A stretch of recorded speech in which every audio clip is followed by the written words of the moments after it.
এবং যারা আল্লাহর জিকির আজগার করেন তারা অভিশপ্ত নয়।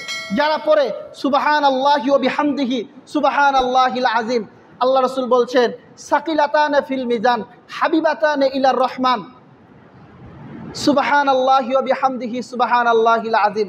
মুখে উচ্চারণে খুবই হালকা, কিন্তু মিজানের পাল্লায় অধিক ভারী। হাবিবাতানে ইলার রহমান, আর আল্লাহর নিকটে অধিক প্রিয়। সেই বাক্য দুইটি কি? সুবহানাল্লাহি ওয়া বিহামদিহি সুবহানাল্লাহিল আযীম।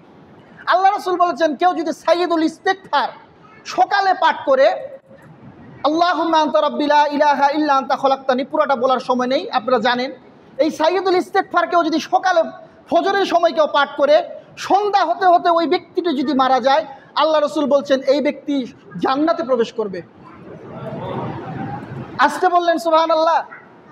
আবার কোনো ব্যক্তি যদি সন্ধ্যায় এই দোয়াটি পড়ে এবং ফজর হওয়ার আগ পর্যন্ত ব্যক্তিটি যদি মারা যায়, ওই ব্যক্তিকেও আল্লাহ জান্নাতের সর্বোচ্চ মাকামে পৌঁছাবেন। সুবহানাল্লাহ।